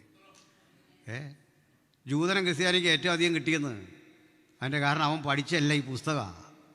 അവൻ കണ്ടതല്ല ഈ ദൈവത്തെയാണ് പ്രതിരോധിക്കുന്ന സകർമ്മകനായ ആക്റ്റീവ് കോഡിനെയാണ് കണ്ടേ, ക്രിയാത്മകനായ ദൈവത്തെയാണ് കണ്ടേ, എന്തിലും ഏതിലും ഒപ്പം നിൽക്കുന്ന ദൈവത്തെ അവൻ കണ്ടേ. ഹല്ലേലൂയ. ആ ചിന്തയിലെല്ലാം അതിൻ്റെ ഒരു പ്രസരം ഉണ്ടായിരുന്നു. അതുകൊണ്ടാണ് ഒന്നുകൂടെ പറഞ്ഞു, നിന്നാൽ ഞാൻ ഭൂമിയിലെ സകല ജാതികളെയും അനുഗ്രഹിക്കും. ജൂതൻ നിമിത്തം ജൂതനെ ഒരു മീഡിയയാക്കി എടുത്തിട്ട് പറഞ്ഞു, നീ സകല ജാതികളും അനുഗ്രഹിക്കപ്പെടാൻ ഒരു മീഡിയയാവും. അതിന് തെളിവ് വേണം. നമ്മളീ കാണുന്ന വൈദ്യുതിയുടെ പിതാവിൻ്റെ പേര് ഭാരഡെ.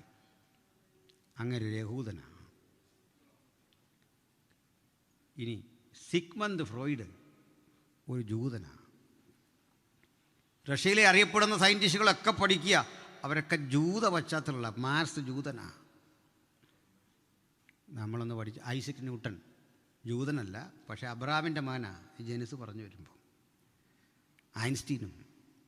അപ്പോൾ ഇത്രത്തോളം ചരിത്രത്തിൻ്റെ നെറുകയിൽ ദൈവം പ്രതിഷ്ഠിച്ച കുറേ മനുഷ്യരെ പഠിച്ചാൽ അന്ന് ഊർപ്പട്ടണം വിട്ടിറങ്ങിയത് ഒരു നഷ്ടമേ അല്ല എന്ന് കാലം തെളിയിച്ചു.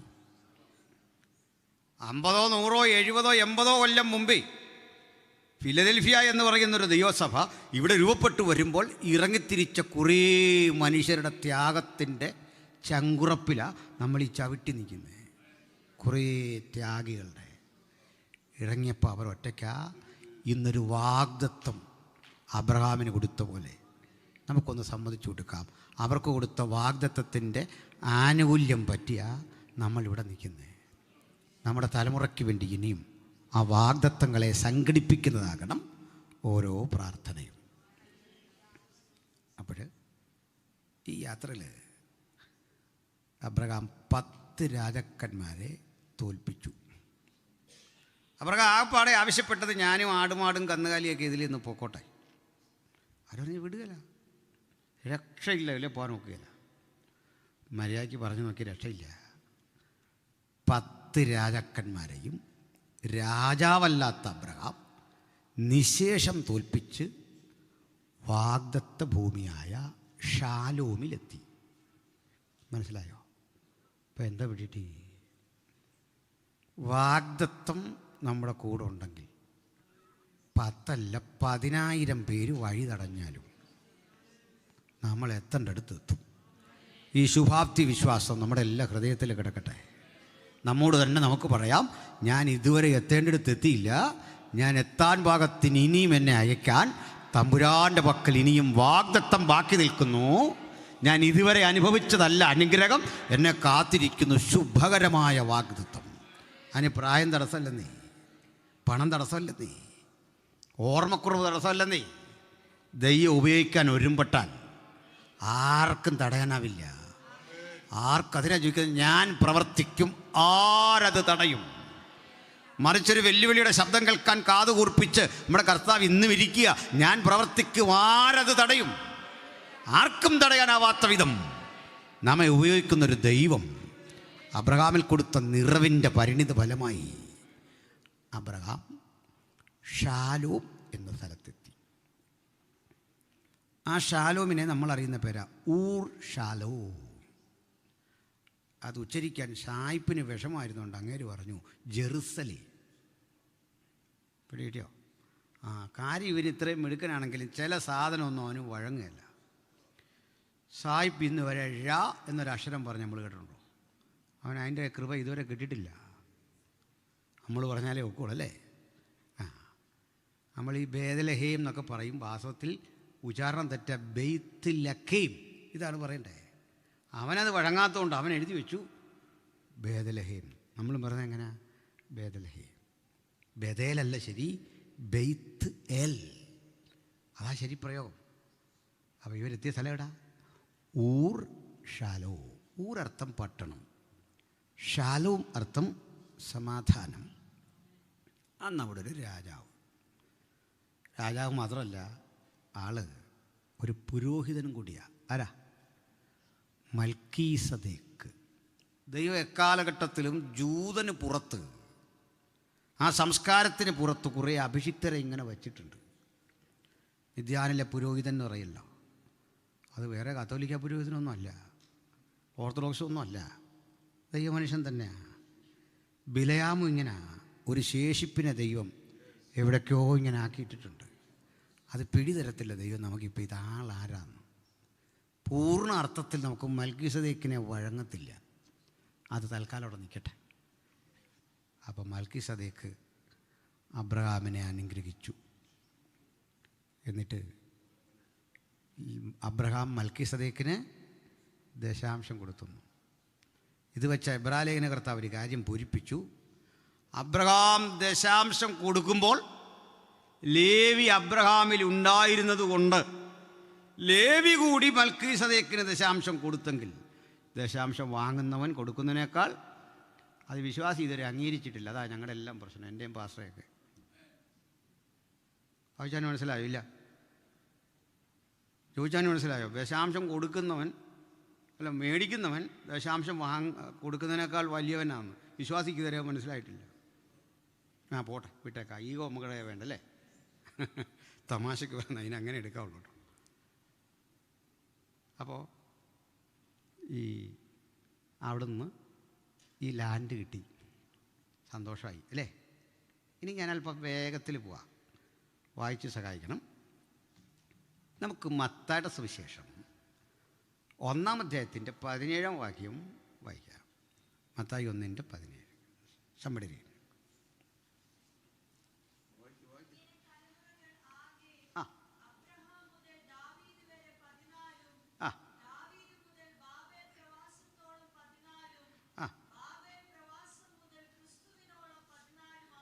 മത്തായിയുടെ സുവിശേഷം അല്ലേ. മത്തായിയുടെ ജോലി എന്തായിരുന്നു? മത്തായിയുടെ ജോലി ടാക്സ് അല്ലേ. ധനവിനിയോഗമാണ്, ടാക്സ് കളക്ട് ചെയ്യുക. പഴയ കാലത്തെ ഒരു കൊമേഴ്സ് അല്ലേ. കൊമേഴ്സ് പഠിച്ചവർ ഉണ്ടല്ലോ അല്ലേ. നല്ല ബ്രില്യൻ്റായ ആളുകളാണ് കൊമേഴ്സ് പഠിക്കുന്നത്. CA ഒക്കെ പഠിച്ചു എന്ന് പറഞ്ഞാൽ വലിയ അഭിമാനം.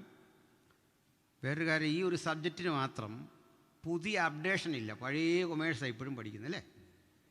അന്ന് കമ്പ്യൂട്ടറുമായിട്ടൊരു കണക്ഷനൊക്കെ വന്നു എന്നുള്ള ഒഴിച്ചാൽ പഴയ സംഗതി ഇപ്പോഴും പഠിക്കുന്നു, മാറ്റമില്ല. നല്ല ബുദ്ധിവയവും സമർപ്പണമുള്ളവരാ കൊമേഴ്സ് പഠിക്കുന്നത് കേട്ടോ. പക്ഷെ നിങ്ങളെപ്പറ്റി കുറ്റം പറയാതെ വയ്യ. സാഹിത്യം പെട്ടെന്ന് വഴങ്ങുകയല്ല. കൊമേഴ്സ് പഠിച്ചോളൂ, വഴങ്ങോ? വഴങ്ങൂല. കാരണം ഇതിൻ്റെ ലോകം അങ്ങനെയാണ് അല്ലേ. കൊമേഴ്സ് എന്ന് പറഞ്ഞാൽ എന്താ? ശരിക്കും അക്കൗണ്ടൻസി എന്താ? അക്കൗണ്ടൻസി പഠിച്ചവൻ കൂട്ടുന്നുമില്ല, കുറയ്ക്കുന്നുമില്ല, ഗുണിക്കുന്നുമില്ല, ഹരിക്കുന്നുമില്ല. പിന്നെന്താ ചെയ്തേ? നമ്മളൊക്കെ ചെയ്ത ചിലവുണ്ടല്ലോ അത് അടുക്കി വെക്കുക. നമ്മൾ ചായ കുടിച്ചത്, കമ്മിറ്റി കൂടിയത്, സിമെൻറ്റ് മേടിച്ചത്, ഇതെല്ലാം പുള്ളി ഇങ്ങനെ അറേഞ്ച് ചെയ്ത് വെക്കുന്ന പണിയുടെ പേരാണ് അതല്ലേ കൊമേഴ്സ്. സാഹിത്യം വഴങ്ങത്തില്ല. ന്യായമായിട്ട് മത്തായിക്ക് കൊടുക്കേണ്ട ജോലി ട്രഷററുടെ ജോലിയാണ്. പണി അറിയാം, കൊടുത്തില്ല. കൊടുക്കാതെ കൊടുത്ത പണി എന്താ? ജീവചരിത്രം എഴുതാൻ. എന്തിനാണെന്നറിയണ്ടേ? ഒരു ജഡവും ദൈവസന്നിധിയിൽ പ്രശംസിക്കരുത്, എൻ്റെ കഴിവ് കൊണ്ട് ഇത് ചെയ്തു എന്ന് വരരുത്. എന്നിരുന്നാലും മത്തായി ഒരു അക്കൗണ്ടൻസി ആ തത്വം ഇവിടെ പ്രവർത്തിച്ചു എന്നാണ് 1-ാം അധ്യായത്തിൽ കാണുന്നത്. കാരണം എന്താ? ഇങ്ങനെ തലമുറകൾ അബ്രഹാം മുതൽ ദാവീദ് വരെ 14, ദാവീദ് മുതൽ ബാബേൽ പ്രവാസം വരെ 14, ബാബേൽ പ്രവാസം മുതൽ ക്രിസ്തു വരെ. അത് തന്നെ അക്കൗണ്ടൻസി കണ്ടോ. അടുക്കും ചിട്ടയ്ക്കും ഇവരെ ജനനത്തിൻ്റെ കണക്കെടുത്ത് നല്ല അറേഞ്ച് ചെയ്ത് ഈ ഷെൽഫിലെടുത്ത് വെച്ചു. ശരിയല്ലേ? കണ്ടോ കൊമേഴ്സ് പഠിച്ചവൻ്റെ തല. കാര്യം പോയ പോക്ക് കണ്ടോ. ഈ കാര്യം പോയ പോക്ക് കണ്ടോയെന്ന് പറഞ്ഞപ്പോൾ ഞങ്ങൾക്ക് ചെറുപ്പത്തിൽ മലയാളം പഠിപ്പിക്കുന്ന ഒരു ടീച്ചറുണ്ടായിരുന്നു. ടീച്ചർമാരുണ്ടെ ക്ഷമിക്കണം, നിങ്ങൾക്ക് നല്ല താലന്തില്ല, ഈ സാഹിത്യം പഠിപ്പിക്കാൻ പോകില്ല, കുഞ്ഞുങ്ങളുടെ ജീവിതം പോക്കാം. അപ്പോൾ ഈ ടീച്ചർ എങ്ങനെ ടീച്ചറായി എന്ന് ഇത്രയും നാളായിട്ട് എനിക്ക് മനസ്സിലായിട്ടില്ല. അപ്പോൾ ഈ ടീച്ചർ ഈ മലയാളത്തിലെ ശ്ലോകമൊക്കെ വരുമ്പോൾ അതിങ്ങനെ ഒരു വിധത്തിൽ തപ്പിത്തടഞ്ഞ് ഇങ്ങനെ പാടുന്ന പോലെ ഒരു പീഡനം ആ പാട്ടിനോട് ചെയ്യും. അർത്ഥം എന്താണെന്ന് ഇന്ന് വരെ ടീച്ചർക്കും അറിയത്തില്ല, നമുക്കും അറിയത്തില്ല. ആ കാര്യങ്ങൾ ഇങ്ങോട്ട് വരുമ്പോൾ താരിൽ തന്നീ കടാക്ഷാഞ്ചല മധുവകുൽ ആരാമ രാമാ ജനാനാ നീരിൽ താർവാണ വൈരാകര നികരധമോ മണ്ഡലീ ചണ്ഡഭാനോ, ഇത്രയും പറഞ്ഞിട്ട് പറയും കണ്ടോ അർത്ഥം പോകുന്ന പോക്ക് കണ്ടോ. അർത്ഥം അങ്ങ് പോവുക, കൈവിട്ടു. നമ്മളെ അക്കൗണ്ടൻസി പോയ പോക്കുണ്ടോ. തലമുറകളെ എടുത്ത് അടുക്കി അടുക്കി വച്ചു. പ്രശ്നം അതല്ലെന്നേ. ഇങ്ങനെ തലമുറകൾ അബ്രഹാം മുതൽ ദാവീദ് വരെ 14. അപ്പം കാലം പുരോഗമിച്ചു. ഇതാരാ? ദാവീദ് ഒരു രാജാവാണ്. വെറും ഒരു രാജാവാണ്. നമ്മൾ എന്നും ഓർത്തിരിക്കുന്ന ഒരു മനോഹര ജീവിതത്തിൻ്റെ ഉടമ അതാ ദാവീദ് അല്ലേ. കലയും സാഹിത്യവും സംഗീതവും യുദ്ധവും നൃത്തവുമൊക്കെ വഴങ്ങിയ, ഒപ്പം മനുഷ്യ ഹൃദയമുള്ള, അപ്പോൾ തന്നെ കാർക്കശ്യ ബുദ്ധിയുള്ള, ബഹുഗുണങ്ങളുടെ ഒരു സവിശേഷ വിളനിലമാണ് ഈ ദാവീദ്, അല്ലേ? നമ്മൾ ഈ ദാവീദിനെ കുറ്റം പറയുമ്പോഴും ഒരു ഗുണമുണ്ട്. അത് ഒരിക്കൽ പറയാ, എൻ്റെ ദൈവത്തിനൊരാലയം, യാക്കോബിൻ വല്ലഭനൊരു നിവാസമുണ്ടാകും വരെ ഞാൻ എൻ്റെ കൂടാര വീട്ടിൽ കടക്കയില്ല, എൻ്റെ ശയ്യമേൽ കയറി കിടക്കയില്ല. ഇങ്ങനെ വർജനം ആചരിച്ചൊരു വിശുദ്ധൻ്റെ പേരാ ദാവീദ്. എന്ത് മനോഹരമായ സങ്കീർത്തനങ്ങളല്ലേ! ഇതൊക്കെ എഴുതാൻ പാടാ. ചിലപ്പോൾ ഞാൻ ഓർക്കാറുണ്ട്, ദാവീദ് തൻ്റെ മകനായ അബ്ശാലോമിൻ്റെ മുമ്പിൽ നിന്ന് ഓടിയപ്പോൾ നമ്മളൊക്കെ ഒന്ന് ഓടി നോക്കണം, മോൻ്റെ മുമ്പിൽ നിന്ന് സങ്കീർത്തനാണോ വരുന്നതെന്നറിയാം. എങ്ങനൊരു മനുഷ്യനാണെന്ന് ആലോചിച്ച്, ഇത്ര കൃപയുള്ളൊരു മനുഷ്യൻ, അതാ ദാവീദ്. ഞാനിവിടെ ഒത്തിരി ക്ലാസ് എടുത്തപ്പോൾ ഒരാൾ പറയാ, ദാവീദല്ല ഇത്രയും സങ്കീർത്തനം ഉണ്ടാകാൻ കാരണം ശൗലാ. കാരണം ശൗലുള്ളത് കൊണ്ടാണ് ദാവീദ് സങ്കീർത്തനം എഴുതിയത്. വേറൊരുത്തൻ ചോദിച്ചു, ഈ ശൗല് സങ്കീർത്തനമൊന്നും എഴുതിയിട്ടില്ലേ? ഞാൻ ആലോചിച്ച് നോക്കുമ്പോൾ ശരിയാണല്ലോ, അവനും എഴുതണ്ട. കാരണം മിക്കവാറും നമ്മുടെ ഈ ചർച്ച് ലീഡേഴ്സ് എല്ലാം ഇപ്പോൾ ഈ പാട്ട് എഴുതുന്നൊരു തിരക്കിലാണ്. ഞാൻ ഈയിടയ്ക്ക് ഒരു പട്ടാഭിഷേകം നടന്നിടത്ത് എന്നിട്ട് പറഞ്ഞു, വെച്ചാൽ പാട്ട് ഒന്നും എഴുതരുത്, ഉള്ള പാട്ടൊക്കെ ഞങ്ങൾ പാടിക്കോളാം. കാരണം ഇവർ ഈ എഴുതുന്ന പാട്ട് നമുക്ക് പാടാതിരിക്കാനൊക്കെ ഇവർ ലീഡർമാരും ആയിപ്പോയി. നമ്മളിതും വെച്ച് പാടുക, ഇത് പാട്ടാണോ? അതുമല്ല, പാട്ട് പോലൊരു സാധനം. അതുകൊണ്ടാണ് എന്നോട് ചോദിച്ചാൽ ഞാൻ പറയും, ക്രൈസ്തവ ഗാന സാഹിത്യത്തിന് ആൽക്കൊടുത്തോട്ടം കൊടുത്ത ഏറ്റവും വലിയ സംഭാവന ഞാനൊന്നും എഴുതിയിട്ടില്ല. കാരണം മര്യാദയ്ക്കുള്ള പാട്ട് ഇഷ്ടംപോലെ ഇവിടെ ഉണ്ട്. പിന്നെ ഞാനായിട്ടത് നമ്മളാരും അത് കുളവാക്കേണ്ട കാര്യമൊന്നുമില്ല. ഭാവിച്ചാൻ പാട്ടൊന്നും എഴുതിയേക്കില്ലേ, എങ്ങനെയെങ്കിലുമൊക്കെ നമ്മളിവിടെ ജീവിച്ചു പോയിക്കൊള്ളാം. ഉള്ള പാട്ടൊക്കെ ഉണ്ട്. ഇപ്പോൾ ഒരു പാട്ട് കേട്ടില്ലേ, എന്താ ഇപ്പോൾ ചെയ്യുക, നീ ഒന്നും ചെയ്യണ്ട, മര്യാദയ്ക്ക് അവിടെ ഇരി. അപ്പോൾ ദാവീദ് എത്ര പാട്ടെഴുതി? സങ്കീർത്തനങ്ങൾ. ഇത്രയും സങ്കീർത്തനം എഴുതിയ ആളാ. അപ്പോൾ കാലം പുരോഗമിച്ചു.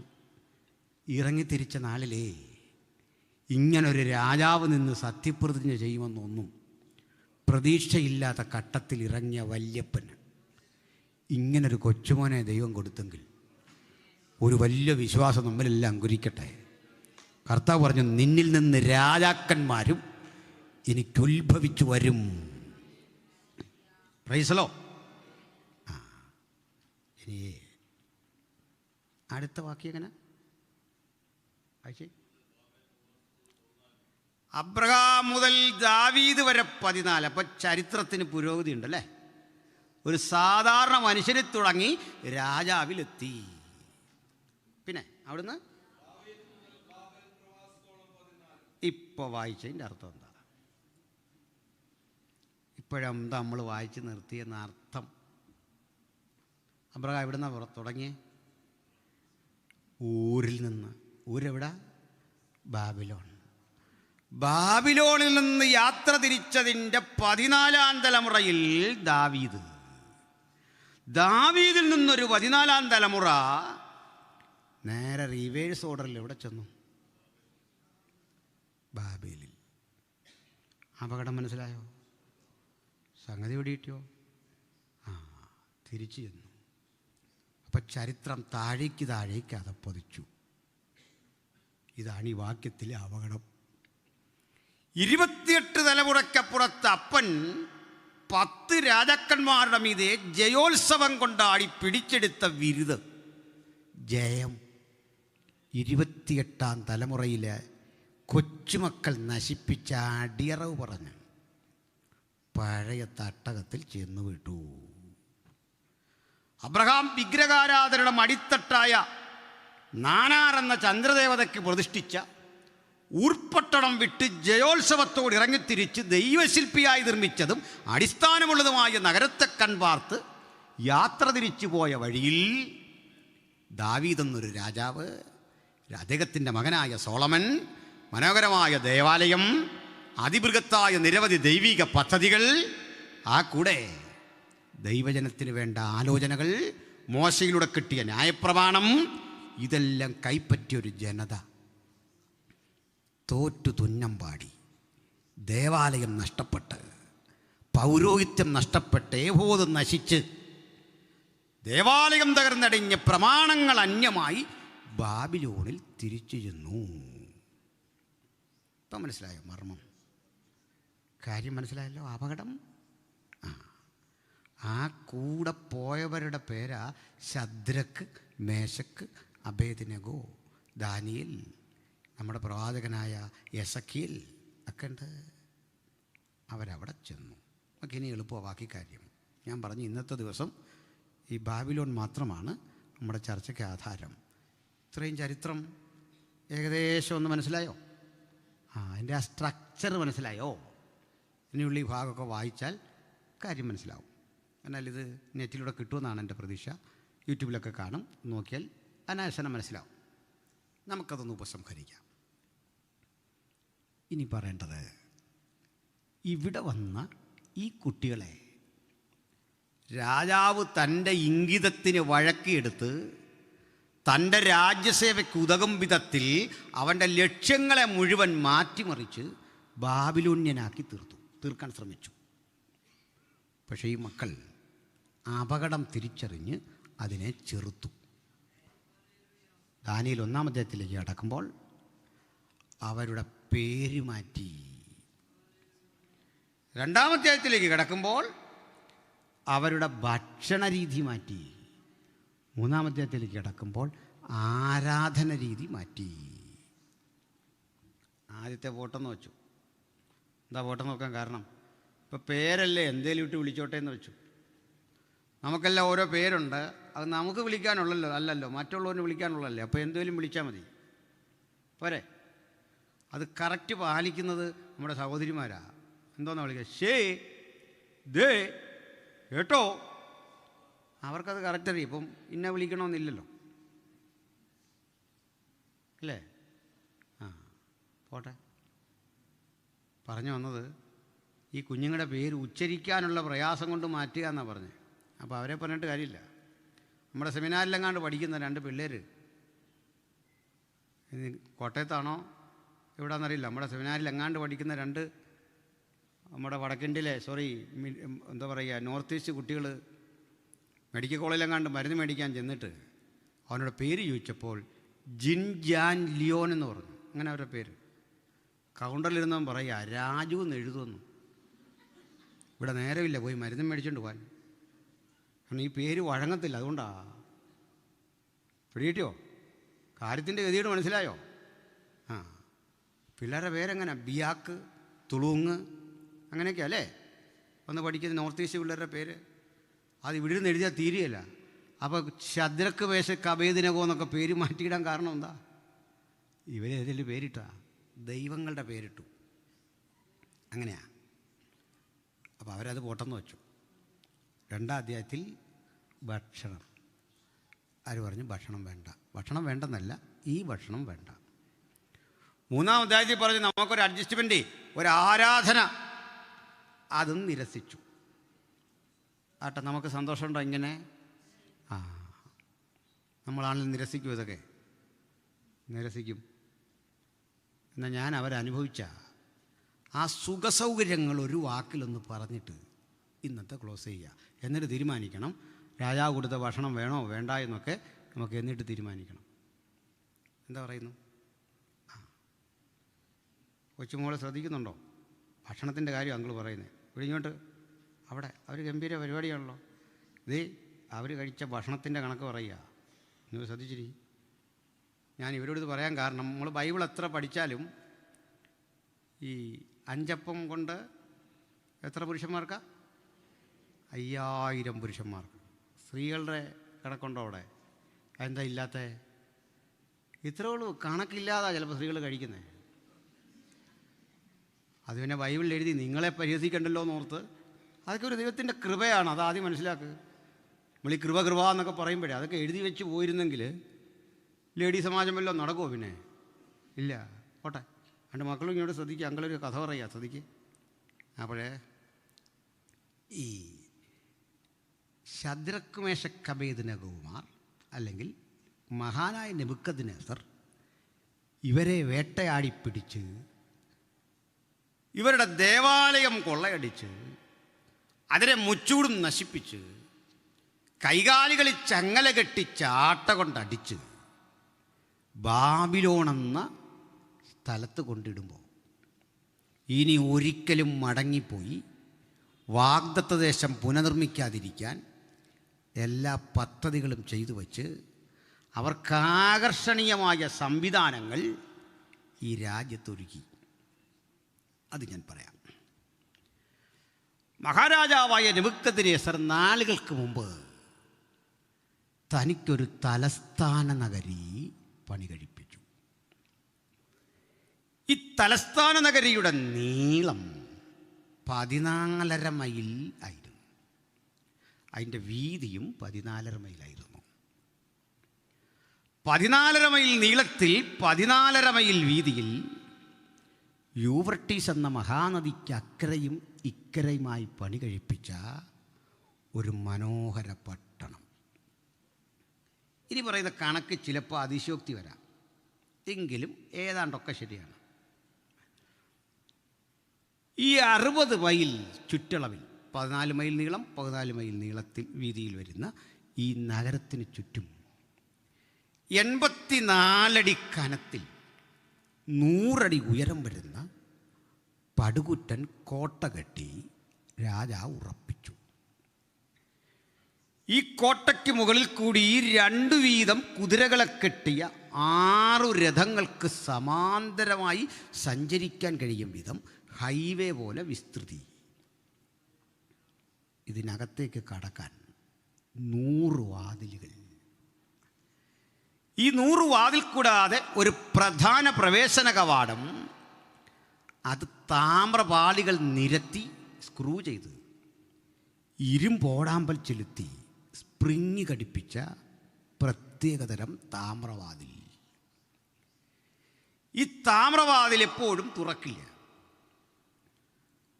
ആണ്ടിൽ 4-5 തവണ മാത്രം. നിമ്രോദിൻ്റെ ഓർമ്മപ്പെരുന്നാളിൽ സെമിറാമീസുമായി ബന്ധപ്പെട്ട ആഘോഷങ്ങളിൽ, അങ്ങനെ ദേശീയ പ്രാധാന്യമുള്ള ഉത്സവ ദിനങ്ങളിൽ മാത്രം തുറക്കുന്ന വാതിൽ. ബാക്കി 100 വാതിലിൽ 99 അടഞ്ഞു കിടക്കും. ഇന്ന് തുറക്കുന്ന വാതിൽ നാളെ തുറക്കില്ല. സുരക്ഷ പരിഗണിച്ച് ഏത് വാതിൽ തുറക്കുമെന്ന് ഒരു നിശ്ചയം ആർക്കില്ല. ഇനി ഇതിന് മുകളിൽ കൂടി എപ്പോഴും ജാഗരൂകരായി സഞ്ചരിക്കുന്ന ബാബിലോന്യ പട്ടാളം, നിശ്ചിത ഇടങ്ങളിൽ കാവൽ ഗോപുരങ്ങൾ, സൈനിക മേധാവികളുടെ ഓഫീസുകൾ, ഇതര കാര്യാലയങ്ങൾ, മറ്റ് ആയുധപ്പുരകൾ, ധാന്യപ്പുരകളൊക്കെ ഇതിന് മുകളിൽ.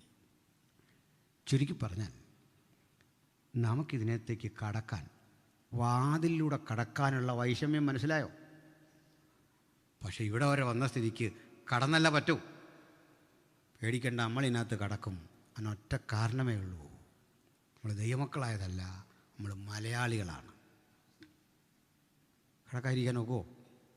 ഒക്കില്ല. നമ്മളിതിനകത്ത് കടക്കും. എങ്ങനെ കിടക്കുന്നത്? ഇതിൽ തള്ളിപ്പിടിച്ച് മുകളിൽ കയറി കഴിഞ്ഞാൽ അകത്ത് മുതലക്കുളമാണ് ഭിത്തിയോട് ചേർന്ന്. അപ്പോൾ എന്തു ചെയ്യും? ഒറ്റ വഴി. ഈ താമ്രവാതിൽ തുറക്കുമ്പോൾ അകത്തേക്ക് കയറാം. ഒരറ്റം മുതൽ അങ്ങേ അറ്റം വരെ തുറക്കുന്ന, നേരെ കിടക്കുന്ന കല്ലുപാകി ഉറപ്പിച്ച റോഡ്. ചുണ്ണാമ്പ് കല്ലുകൾ പാകിയുണ്ടാക്കിയ മനോഹരമായ പാത. അതിൻ്റെ 2 ഓരത്തും തണൽമരങ്ങൾ. ആ തണൽമരങ്ങളുടെ അഗ്രമിങ്ങനെ പരസ്പരം മുട്ടി ഉരുമി നിൽക്കുന്നു. ആ ശീതള ചായയിലൂടെ നമ്മുടെ യാത്ര. തലങ്ങും വിലങ്ങും റോഡുകൾ, മുന്തിരിത്തോട്ടങ്ങൾ, മറ്റു ഫലവൃക്ഷങ്ങൾ, തണൽമരങ്ങൾ, സുഗന്ധദായകങ്ങളായ പുഷ്പങ്ങൾ ഒക്കെ നിൽക്കുന്ന ഒരു മനോഹര നഗരം. ഈ നഗരത്തിൻ്റെ കൊത്ത നടുവിലൂടെ യൂഫ്രട്ടീസ് നദി ഒഴുകുന്നു. കുറേ ദൂരം ഈ വഴി പിന്നിട്ട് അങ്ങോട്ട് ചെല്ലുമ്പോൾ നദിക്ക് അക്കരെ ഇക്കര കടക്കാൻ ഒരു പാലം. പാലത്തിൻ്റെ കൈവരികൾ താമ്രനിർമ്മിതമാണ്. മിനുക്കി മനോഹരമാക്കിയ ആ കൈവരികളിലേക്ക് കണ്ണഞ്ചിപ്പിക്കുന്ന സൂര്യപ്രകാശം പ്രഭാതത്തിൽ വരും. ആ കാഴ്ച ഒരു വിസ്മയമാണ്. വൈകുന്നേരത്ത് ആ കാഴ്ചയുടെ ഭംഗി വീണ്ടും ആവർത്തിക്കും. അവർ പാട്ടുപാടി സൂര്യദേവനെ പുകഴ്ത്തിക്കൊണ്ട് പറയും, ബാൽദേവ, ഇത് നിൻ്റെ എഴുന്നള്ളത്ത്. വൈകുന്നേരം പറയും, മണവാളൻ തൻ്റെ മണവറയിലേക്ക് തിരിച്ചു പുറപ്പെടുന്നു. പാട്ടും നൃത്തവും ആഘോഷവുമാകി ഓരോ സായന്തനങ്ങളും തീർക്കുന്ന ഭംഗിയുള്ളൊരു നഗരം. ഇനി ഈ 2 പാലങ്ങളും ഘടിപ്പിച്ചിരിക്കുന്നത് 2 ഗോപുരങ്ങളിലാണ്. ആ ഗോപുരത്തിൽ കയറിയാൽ നമ്മെ വിസ്മയിപ്പിക്കുന്നൊരു കാഴ്ച, താഴേക്ക് 90 ഡിഗ്രി ആംഗിളിൽ തുറക്കുന്നൊരു പടിക്കെട്ട്. താഴെ ചെന്നാൽ നിങ്ങളൊരു ഭൂഗർഭ തുരങ്കത്തിലെത്തി. ഈ തുരങ്കത്തിൻ്റെ ഉള്ളിൽ 100 കണക്കിന് മനുഷ്യരെ ഉൾക്കൊള്ളാൻ പാകത്തിനുള്ള ഒരു പടുകുറ്റൻ വിരുന്നുശാല. മുകളിൽ കൂടി യൂവർട്ടീസ് ഒഴുകുന്നു. താഴെയാണ് ഈ ടണല്. അതിന് പില്ലറും സംവിധാനങ്ങളുമൊക്കെ ഉണ്ട്. അതിൽ ചുണ്ണാമ്പ് ചൂളയിൽ നിന്നെടുക്കുന്ന ഒരു തരം വാതകത്തിൽ തീ പടർത്തി ഈ ഭിത്തിയിലൊക്കെ, മാർബിൾ ഒട്ടിച്ച ഭിത്തിയിലൊക്കെ അതിങ്ങനെ പ്രതിഫലിപ്പിച്ച് അർത്ഥവൃത്താകൃതിയുള്ളൊരു സ്റ്റേജിൽ ആളുകൾ പാട്ടുപാടി നൃത്തം ചെയ്ത് നമുക്ക് വേണ്ടി, അവിടെ വന്നിരിക്കുന്ന ആളുകൾക്ക് വേണ്ടി വീഞ്ഞ് നിറച്ച് വെച്ച കുപ്പികൾ, വ്യത്യസ്ത നിറങ്ങളിലുള്ള മദ്യക്കോപ്പകൾ, വറുത്ത മാംസക്കഷണങ്ങൾ, ധാന്യത്തിൽ ഉണ്ടാക്കിയെടുത്ത വിവിധതരം ആഹാരപദാർത്ഥങ്ങൾ, ഇതൊക്കെ പാട്ടുപാടി നൃത്തം ചെയ്ത് നർത്തകന്മാർ ആളുകൾക്ക് കൊണ്ട് കൊടുക്കുന്നതാണ് ഡിന്നറിൻ്റെ പൊതുരീതി. ഇതാ ഈ ശദ്രക്ക് മേശക്ക് അബേദ്നെഗോ വേണ്ടെന്ന് വെച്ചത്. മനസ്സിലായോ? നമ്മളിലാണ് ഇത് കണ്ട ചെന്ത് പറഞ്ഞേനെ, പ്രൈസ് ദ ലോർഡ്. എനിക്ക് കോട്ടയത്ത് കിട്ടാത്തത് ഇവിടെ വന്നപ്പോൾ കിട്ടിയെന്നല്ലേ? ഒക്കെ വിട്ടേക്കാം, നീട്ടണില്ല അവിടെ ഒന്നും. ദൈവമക്കളെ, അവരത് നിരസിച്ചിട്ട് പറഞ്ഞു, ശാഖപദാർത്ഥം, അത് മാംസമൊന്നുമല്ല, ഇതൊക്കെ കഴിച്ച് ഞങ്ങൾ ഉപജീവനം കഴിക്കാം. രാജാവ് പറഞ്ഞു, സൈനികൻ പറഞ്ഞു, മേലധികാരി പറഞ്ഞു, രാജാവ് നിങ്ങളുടെ ശരീരം ഒത്തു നോക്കിയാൽ സംഗതി ആകപ്പാടെ മാറും. അപ്പം അദ്ദേഹം പറഞ്ഞു അങ്ങനെയല്ല. അവർ പറഞ്ഞു അങ്ങനെയല്ല, നീ പരീക്ഷിക്കും ഞങ്ങളെ. ഇത് നമുക്കുള്ളൊരു ദൂത എന്തെന്നറിയണ്ടേ?